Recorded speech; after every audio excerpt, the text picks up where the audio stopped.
Alright, hello sa lahat ng mga Pinoy network marketers dyan. This is your coach again, Coach Junel.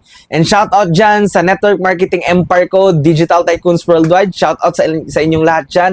Another video na naman yung pag-uusapan natin, and for sure, makakakuha kayo ng mga maraming value at the end of this video. But before that, again, if you want some contents about the network marketing business, tapos ginagawa yung business pa online, make it sure na nakasubscribe ka kasi marami ako mga practical tips and advice para matulungan kita na lumago at kumita ka na ng malaki sa network marketing business na ginagawa mo. Alright? So, ayun. So, yung pag-uusapan natin, isang paragraph, isang phrase na magpapayaman sa iyo sa network marketing business. Ano ba yun, coach? Ayan, basahin natin sabay-sabay.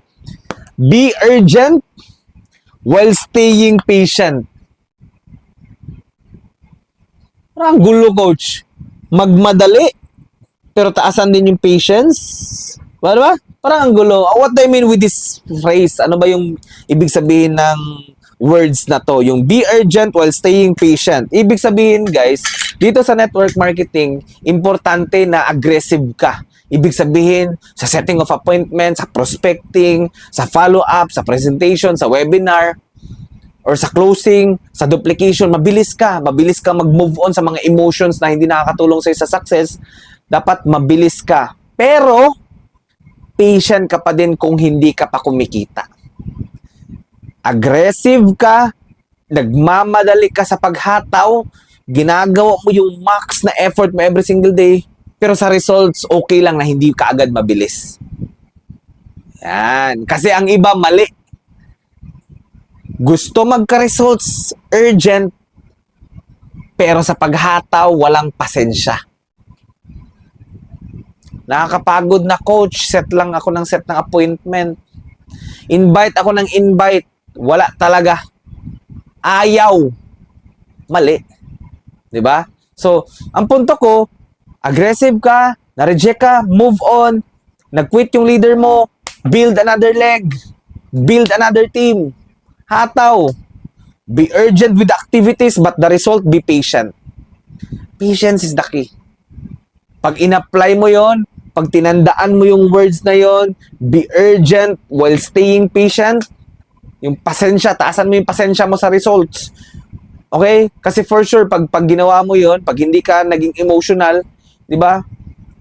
Nag-focus ka lang sa activity, mastering of the skills, paano mag-follow up, paano mag-set appointment, paano mag-posting ng tama na nakaka-attract sa clients, di ba?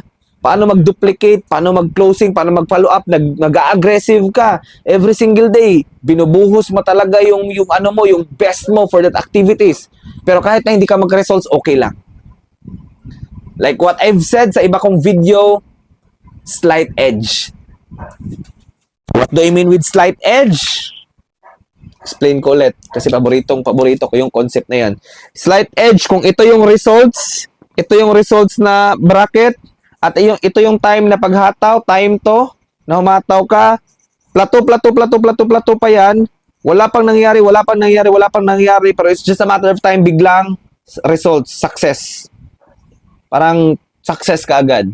Yung iba din na hindi humataw, nilalaro-laro lang yung business, urgent sa results, pero walang activity, it's just a matter of time, bagsak yung ano niyan, bagsak yung income yan, walang grupo yan.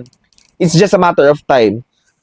Mataas yung plato, pero hindi ganito kasi walang ganito sa success. Parang up and down, wala. Biglang ano talaga yan. Mataas ka agad yung results.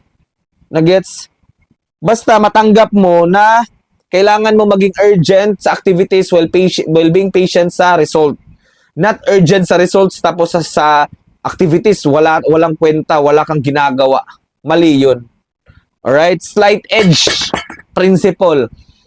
Simple activities na tamang activities, maliliit na activities every single day, accumulated over time, biglang success. Yun yung tinatawag ng iba na overnight success. Tapos nandito ka na. Hindi mo na to ginagawa yung nagdala sa'yo papunta dito. Magtataka ka na lang, baba ka agad yung results mo. Dapat kung nandito ka na, consistent pa din.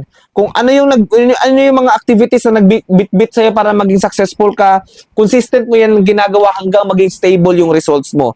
Hanggang maging malaki yung network mo na to the point na wala ka nang ginagawa pero still kumikita ka pa din. Medyo nasa management ka na lang pero hindi talaga na management mode. Kasi yung iba, ang aga mag-management mode, hindi. Direct ka ng direct, build ka ng build ng grupo, left and right, tapos dapat naka-multiple accounts ka. Pag one account ka lang, mahirap talaga makabuelo, kumita na malaki. Dapat multiple accounts ka. Sa team ko, hanggang 61 accounts. I don't know sa inyo. 'Di ba? Kung ano. Pero kung nasa team kita, tapos one account ka pa ngayon, 3 accounts ka pa, 15 accounts ka, go for 61 accounts. Mag-upgrade ka pa na mag-upgrade para mas kumita ka pa ng malaki. Alright? So, with that, this is your coach again, Coach Junel. Magkita-kita tayo sa next video.